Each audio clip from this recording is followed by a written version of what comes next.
Housewives in Twinbrook handed their dirty clothes to a van that was also a British Army front. On the morning of 2nd October 1972, that laundry and two other MRF targets across Belfast were hit in the same coordinated wave. One soldier died at the wheel. A female operator reportedly returned fire from a customer's doorway. What didn't survive was the unit that ran the scam. And what was stood up afterward is the organisation people still half misremember as SAS. The vehicle itself was unremarkable. A green van, a Bedford comma by most accounts, with 4 square painted on the side in large white letters. It worked the nationalist housing estates of West Belfast, Twinbrook, Andersonstown, Ballymurphy, the Lower Falls. It came twice a week, collected dirty washing, returned it clean a few days later. The pricing was deliberately low, undercutting the laundromats that required a trip into town. Customers signed up through discount vouchers, numbered and colour-coded by street, which gave the operation a fully mapped address register before the van had knocked on a single door. That register is where the intelligence function began, not where it ended. Every household that used the service was pinned to a physical address on a grid. Every load of washing was collected by the van, transported, and handed to a forensic laboratory before a single item was cleaned. Technicians examined each garment for traces of explosives, gunpowder, gun oil, and blood. The Military Intelligence Museum's account of the operation states plainly that clothes would then be examined in a forensic laboratory for traces of explosives or gunpowder, as well as being laundered by a legitimate laundry service. The van collected the intelligence. A contractor washed the clothes. The customers got their shirts back neatly folded and never knew the difference. The forensic function was analytical as well as chemical. Laundry lists from the same address were compared across visits, not just what was in the basket this week, but what had changed since last time. A sudden appearance of larger men's clothing in a household without a resident male could indicate that a Republican volunteer on the run was being sheltered. Anne Foblacht's 2004 retrospective, hostile to the operation but precise about its tradecraft, made the point directly. A woman whose husband was in jail or had been killed, handing over a man's clothes for laundering, could inadvertently reveal the presence of an IRA volunteer on the run. The pattern of what people washed, how it changed, what arrived and disappeared, all of it was data. The laundry basket was a source document. Inside the van's roof, built into a hidden compartment above the cab, operators photographed known Republicans, their houses, their vehicles, their associates. The young man who drove and the young woman who collected and delivered were both from Northern Ireland, locals, plausible, unremarkable on the doorstep of a working-class Catholic estate. They dressed like ordinary service people. They carried the small talk of any door-to-door trader, weather, football, complaints about the price of fuel. Residents liked them. Patrick Radden Keefe, in his account of the operation, describes the female operator as a young woman with an easy, familiar manner whom the housewives of Twinbrook had come to recognise. The intelligence gathered through that front door small talk, who had been visiting, whose light was on at unusual hours, what had changed on the street, fed into a broader picture assembled block by block across West Belfast's nationalist estates. This was the 4 square laundry in operation, and it worked. Not in spite of being genuinely commercial, but partly because of it. Real clothes were collected, genuinely cleaned, and returned on a real schedule. The cover held because the service was real. Some accounts suggest the business generated actual revenue, though no financial records confirm self-sustaining profitability. And Anne Foblacht noted the washing was sent out to another laundry under contract to the British Army, suggesting army budgets absorbed the underlying cost. Whether it turned a profit or not, its value was never commercial. It was the daily presence on the street, the van, the smile at the door, the clean washing returned on time, that gave the operation access. Twice a week, every week. Building a surveillance map of nationalist West Belfast, one doorstep conversation at a time. Which makes what happened to it on the morning of the 2nd October 1972 a precise institutional verdict, not a random stroke of bad luck. Understanding what that morning destroyed requires understanding what built it, and why the same model couldn't be rebuilt.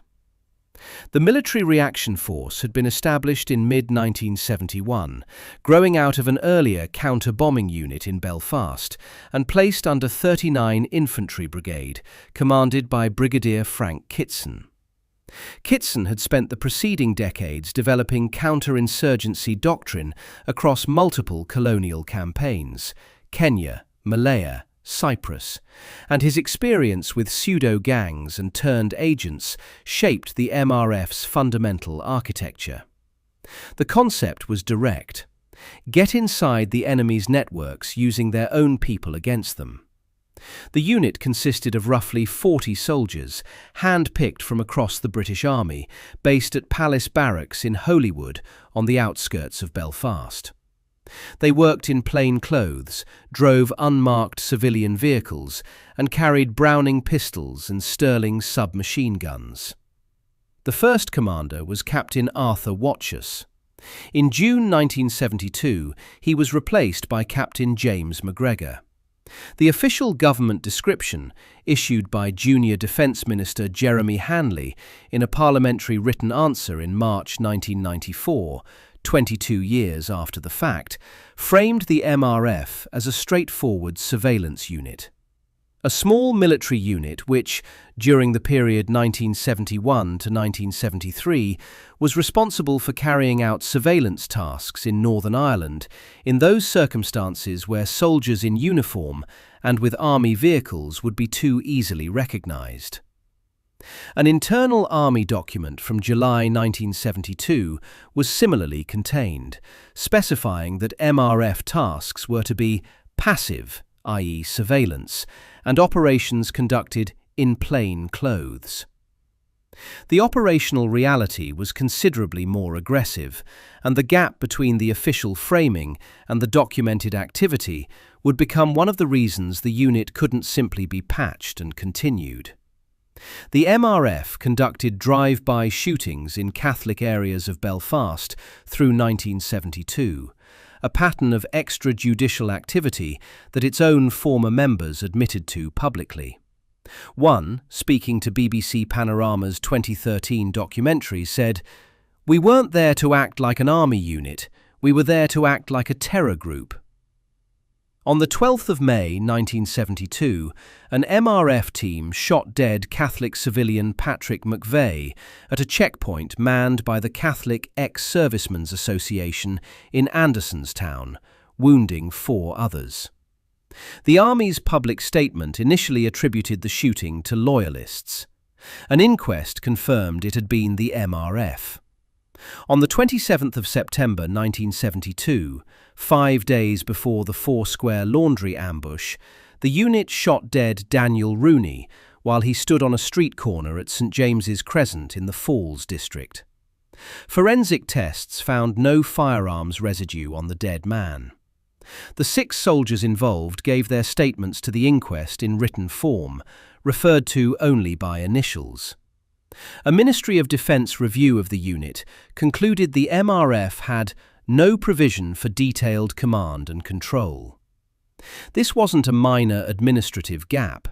It described a unit running lethal plainclothes operations in civilian areas with no meaningful oversight, staffed by borrowed soldiers with no specific preparation for the role, and already attracting scrutiny from Belfast's nationalist community, the Republican press, and the courts. By October 1972, the MRF wasn't simply a unit whose cover had grown fragile. It was a unit whose existence had become politically and legally exposed, operating by methods its own former members had characterized on the record as state-directed terror. The deepest structural weakness, however, was the one that did the actual damage on 2nd of October. The MRF's primary intelligence source was a network of turned paramilitaries, IRA and Loyalist volunteers recruited as double agents, designated Freds by the Army, and fed back into their own communities as sources. Tony Geraghty describes the original cadre in the Irish War. Proven IRA activists were given the choice between long terms of imprisonment or undercover work for the British Army. They lived at Palace Barracks alongside their British Army handlers. They were driven through Belfast in armoured vehicles and pointed out IRA members through the gun slits. They participated directly in MRF cover operations. The model was inherently reversible. A recruited agent who retained connections to the Republican movement, who carried direct operational knowledge of the MRF's cover infrastructure and the identities of people working within it, and who couldn't be permanently shielded from IRA internal security, wasn't an asset with a stable lifespan. He was a vulnerability with a detonation date. Every person the MRF turned into an agent was also a person who, under sufficient pressure, could turn back. Seamus Wright and Kevin McKee were that detonation. Both men were members of D Company, 2nd Belfast Battalion of the Provisional IRA. People who had been recruited out of active Republican service into MRF double agent roles. Wright was 25 years old. McKee was 17. Both were classified in British Army Ministry of Defence files as turned terrorists. McKee's file records that he took part in the Foursquare laundry operation, not as a peripheral figure, but as a direct participant. He knew the van's schedule. He knew the names and faces of the people running it. He knew the Twinbrook round. He knew the Gemini premises on the Antrim Road. He wasn't someone who had heard about the operation from a distance. He was someone who had been inside it. In the weeks before October 1972, IRA Internal Security identified both men. The mechanism by which they were detected isn't preserved in accessible records. The Republican movement's internal security procedures generated few written traces that have since become public. But the evidence of detection is in what followed. Wright and McKee were pulled from circulation and brought before IRA intelligence personnel. They were interrogated. Under interrogation, McKee talked. He told his interrogators about the Foursquare laundry. He named the operation, its cover, the route through Twinbrook. He told them about the Gemini Health Studios at 397 Antrim Road and its function as a second MRF front. He handed the Belfast Brigade the cover architecture of the unit that had been running him. The papertrail.pro article, drawing on MOD documents, records McKee's knowledge specifically. He had been involved enough in the operation that his account wasn't vague or partial. It was the view from inside. The Belfast Brigade didn't move immediately. They placed both the laundry van and the Gemini premises under their own surveillance to verify the account independently. For days or weeks, the precise timeline isn't documented, IRA personnel watched the van make its rounds, observed the premises above the Gemini massage parlour, confirmed the patterns McKee had described. The surveillance was corroborative. McKee's account checked out. Only then did the brigade authorise an operation. What happened next wasn't improvised. The operation that the IRA's Belfast Brigade mounted against MRF infrastructure on the 2nd of October 1972 was a planned, multi-battalion, coordinated strike against specific targets whose identities, locations and operational patterns had been established through interrogation and then verified through physical surveillance. The 2nd Battalion would attack the four-square laundry van on its Twinbrook round. Approximately an hour later, the same battalion would raid the MRF's office at College Square East in Belfast city centre. The 3rd Battalion, operating separately, would simultaneously strike the premises above Gemini Health Studios at 397 Antrim Road. 3 targets, 2 front companies and 1 office, on the same morning from the same intelligence source, executed by 2 different battalions. At approximately 11:15 on the morning of Monday the 2nd October 1972, the four-square laundry van pulled into Juniper Park in the Twinbrook estate and began its round. It was a Monday, the start of a working week, the kind of unremarkable mid-morning in a housing estate when children have already gone to school and the day has settled into its ordinary rhythm of front doors opened, deliveries made, kettles boiled for cups of tea. The van moved through the estate, as it always did. The street looked like it always looked. 4 IRA volunteers were waiting. 1 drove the IRA vehicle, 3 were gunmen. They opened fire on the driver's side of the laundry van with automatic weapons. Sustained, deliberate fire directed at the person behind the wheel. The driver, Sapper Telford Edward Dean Stewart of the Royal Engineers, known to his regiment as Ted, was hit by multiple rounds and killed. He was from Strabane in County Tyrone, a market town on the banks of the Morne River, hard against the border with Donegal, 90 minutes from the estate where he died. He was a young man, probably in his early 20s, though sources give conflicting ages. He died at the wheel of a laundry van on a Monday morning in October, a soldier in civilian cover whose route had been mapped and scheduled for destruction before he'd left the barracks that day. Cambridge University Press, in its academic account of the intelligence war against the IRA, confirms his death by name. Killing MRF operator Edward Stewart, the driver of the vehicle. The ARRRC Royal Engineers Roll of Honour records Sapper Edward Stewart, 2nd October 1972, gunshot, 4 Square Laundry, Belfast. He wasn't killed in action in any conventional sense of that phrase. He was killed at the wheel of a commercial vehicle on a domestic street, operating an intelligence cover that had already been burned. The army didn't acknowledge the circumstances publicly for more than 2 decades. The other 4 Square employee wasn't in the van. Lance Corporal Sarah Jane Walker of the Women's Royal Army Corps was at a customer's front door, approximately 50 yards from the van, standing at a doorstep, exchanging the ordinary words of a laundry pickup while the van completed its round behind her. Patrick Radden Keefe's account describes Walker at a customer's door, mid-conversation with the housewife, when the shooting began.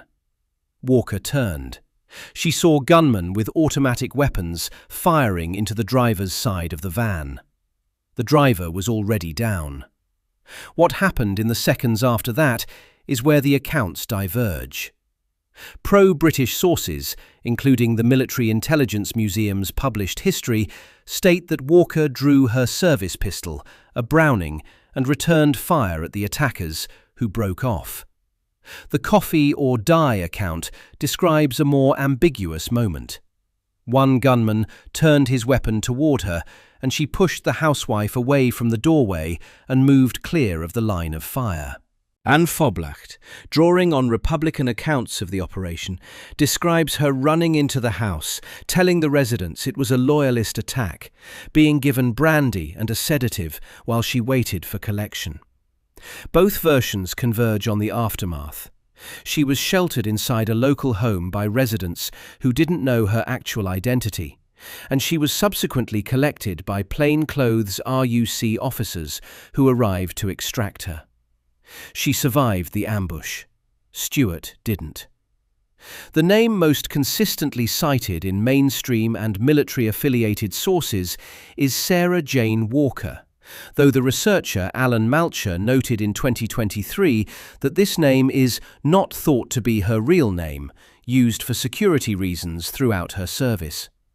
Her true identity hasn't been established in publicly accessible records, and that almost certainly explains why no London Gazette entry under any reported variant of her name, Walker, Walk, or otherwise, has been publicly located. The award itself is documented.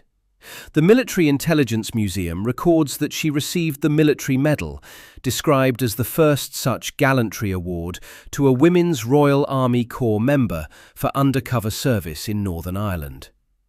Coffee or Die places the formal investiture in September 1973.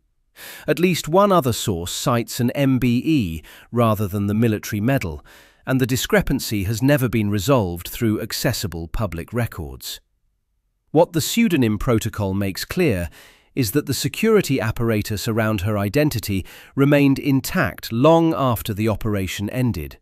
The same secrecy that made her effective in cover also made her institutional record invisible. Her presence on the Twinbrook round that morning carries its own evidential weight beyond the ambush itself. The Foursquare Laundry used women as frontline field operators, collecting real laundry from real customers on real nationalist estates, maintaining a commercial cover that required someone the community read as ordinary. A woman from Northern Ireland was the operational face of the cover because she was the most credible face the cover could have. She wasn't peripheral to the intelligence function. She was the mechanism through which the van's operators accessed front doors, built familiarity with households, and gathered the conversational intelligence that supplemented the forensic and photographic material. Women weren't the support staff in this operation. They were its point of contact with the population it was mapping. About an hour after the van ambush, the 2nd Battalion raided the MRF's office at College Square East in Belfast city centre. When they arrived, the office was empty. No personnel were present. No casualties resulted. The location had been on the operational list precisely because McKee's account had included it. His knowledge of the MRF's infrastructure extended beyond the cover companies into the unit's administrative layer. The fact that the IRA knew to go to College Square at all on the same morning as part of the same coordinated plan is itself the evidence that the compromise was architectural rather than incidental. The 3rd Battalion struck the premises above the Gemini Health Studios at 397 Antrim Road, a massage parlour functioning as a second MRF intelligence front. Republican sources, including Anne Foblacht, claim 2 MRF members were shot dead at the Gemini premises. British and neutral sources don't confirm casualties there, and mainstream military records acknowledge only Stewart's death from that day's operation. What isn't contested is that 2 MRF front companies, the laundry van in Twinbrook and the premises above a massage parlour on the Antrim Road, plus an MRF office in the city centre, were all attacked by separate IRA units on the same morning, all from the same source of intelligence, all representing a single operational plan assembled by the Provisional IRA Belfast Brigade following the interrogation of a 17-year-old double agent. By the afternoon of the 2nd October 1972, the IRA had issued a public communiqué describing a special British Army intelligence unit, codenamed MRF, running flats, offices and a laundry service using civilian disguises. The cover wasn't quietly compromised and allowed to fade. It was publicly named and announced. In a single morning, the MRF had lost its primary front company, seen a second company attacked and its office raided, suffered the confirmed death of at least one operator, and had the entire operation described in Republican press releases. The unit's existence and methods were now public record. The physical infrastructure and the human intelligence network behind it came down in the same operational window. Wright and McKee disappeared from Belfast in October 1972. The IRA sentenced both men to death, reportedly in their absence, and executed them. Their bodies were secretly buried, and for 4 decades their families were among those carrying the particular grief of people who didn't know where their sons were, only that they were gone. In September 2015, 43 years later, The Guardian reported, DNA tests have confirmed the remains of 2 bodies found in an Irish bog are those of Seamus Wright and Kevin McKee, 2 of the IRA's disappeared. The bog was in County Meath. Both men had been there since October 1972. Kevin McKee was 17 years old when the MRF recruited him. He was 17 when he disclosed the laundry operation under interrogation. He was 17 when he was executed for having known about it at all. Their deaths aren't a postscript to the October 1972 story. They are the same story, playing out in the same month. The IRA didn't destroy the physical infrastructure and leave the human network intact. Both layers, the covers and the agents who had built and operated those covers, were removed in the same operational window. What Army intelligence surveyed in the weeks after 2nd October wasn't a cover operation that had been exposed but could be rebuilt. It was a complete architectural collapse. The front companies gone, the office exposed, the agents executed, the entire model publicly described in an IRA statement, laid over the existing political liability of a unit conducting extrajudicial shootings with no documented command oversight. A Ministry of Defence review had already found the MRF had no provision for detailed command and control. That finding, combined with a public intelligence disaster of this scale, produced a clear institutional conclusion. By early 1973, the Military Reaction Force had been disbanded. Not restructured, not quietly rebranded. Disbanded.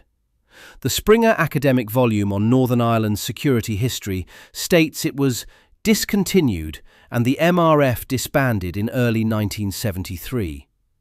Jeremy Hanley's 1994 parliamentary framing described its operational period as 1971 to 1973, an implicit confirmation that after 1973 it simply ceased to exist.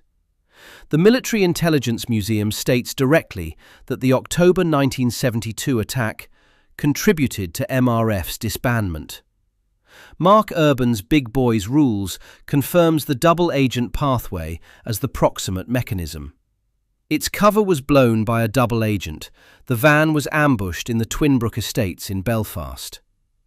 The political pressure on the MRF had been building before October 1972.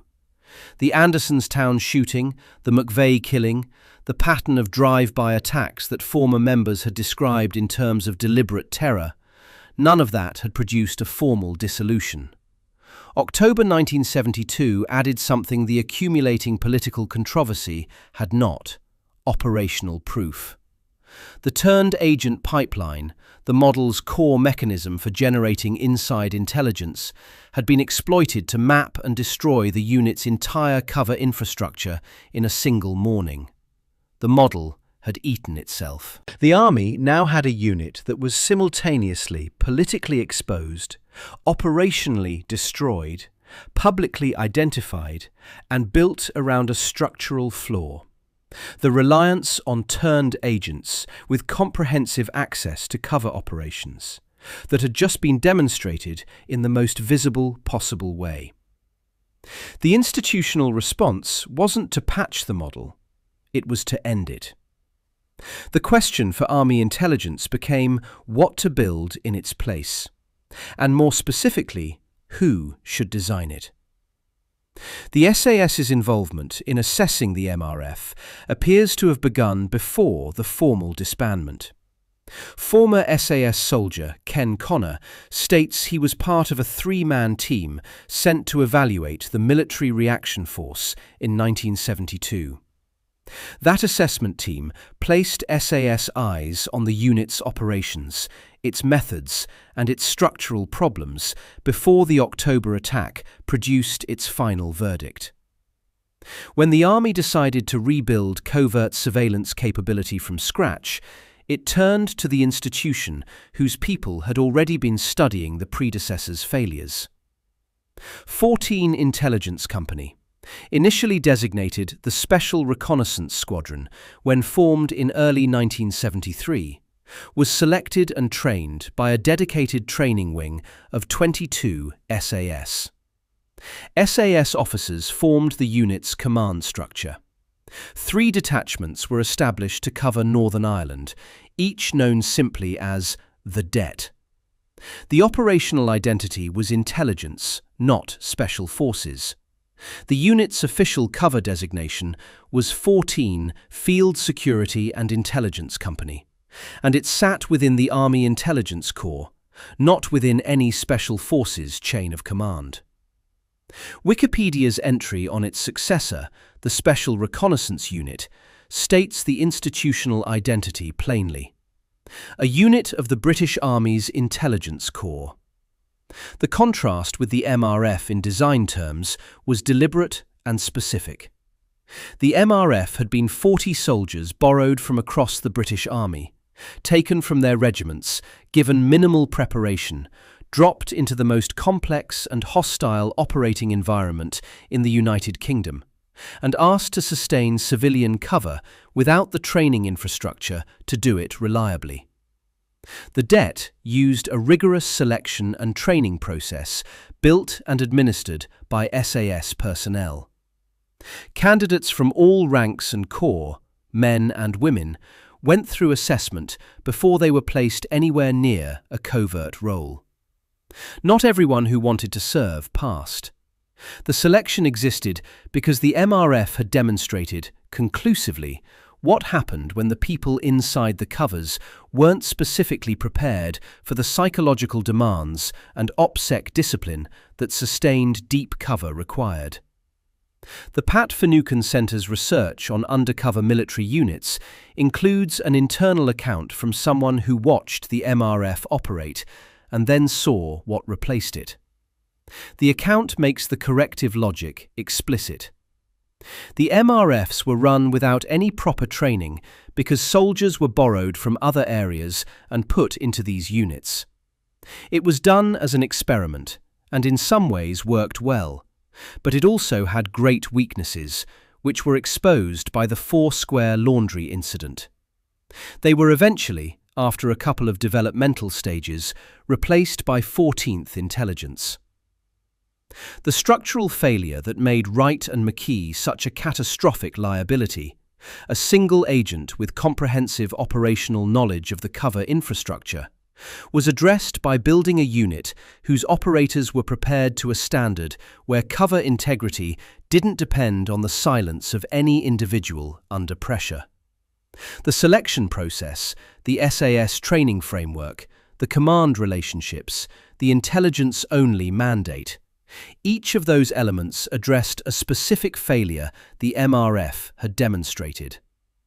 The Det didn't simply inherit the MRF's mission and do it better. It was designed around what the MRF had done wrong. The confusion between the Det and the SAS is structurally understandable, and it persists. They shared training, shared command relationships at the officer level, and in Northern Ireland they shared operational ground. The Det worked alongside SAS units, was trained by SAS personnel, was commanded in part by SAS officers.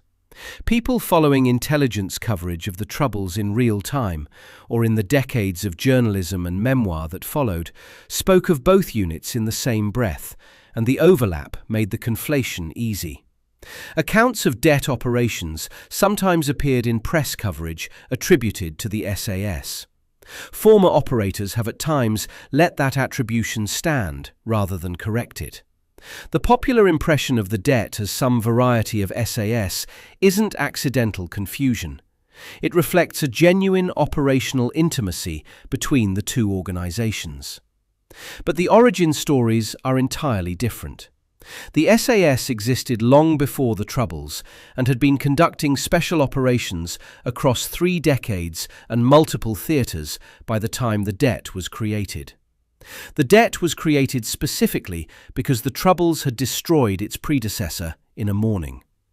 It was built because a turned agent named Kevin McKee, a 17-year-old IRA volunteer from D Company, 2nd Belfast Battalion, sat in an interrogation room and told the Belfast Brigade everything he knew about the Foursquare laundry, its van, its route, its cover staff, the observation compartment in the roof, the forensic laboratory waiting for the washing at the other end of each round.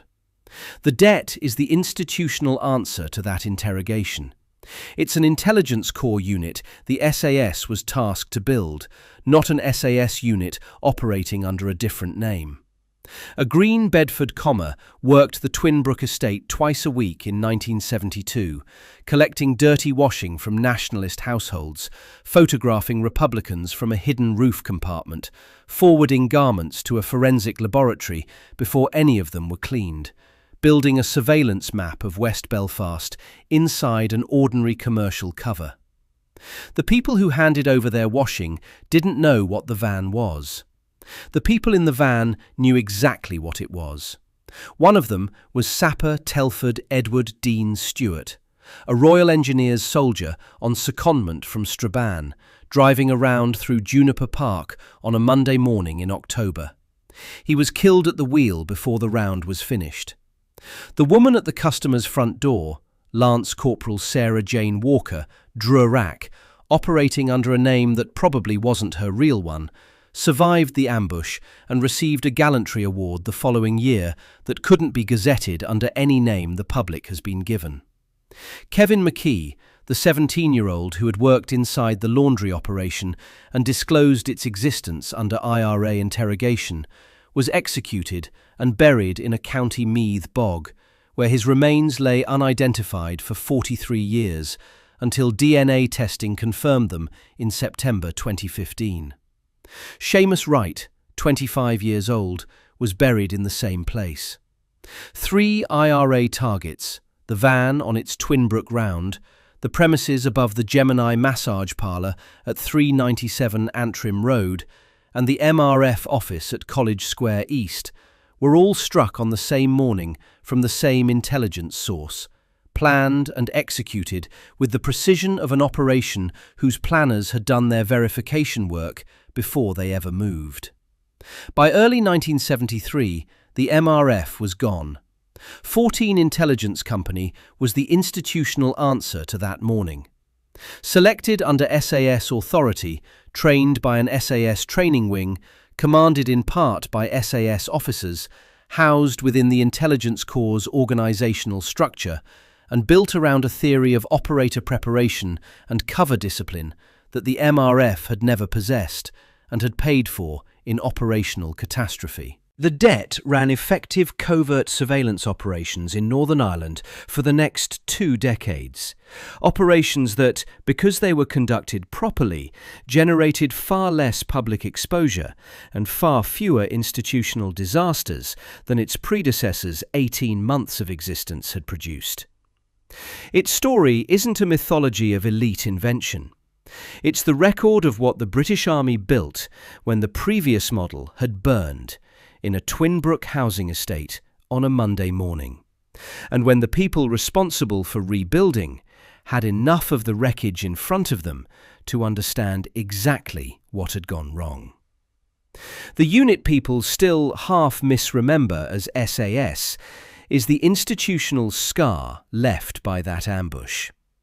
The corrective company the Army stood up because the dirty predecessor couldn't be patched, because one 17-year-old double agent had known too much, and because the model that had put him inside the laundry operation had never considered seriously What would happen if the IRA got him back? A unit trained to leave no second look, built precisely because the first look had already cost too much. Subscribe for more stories like this.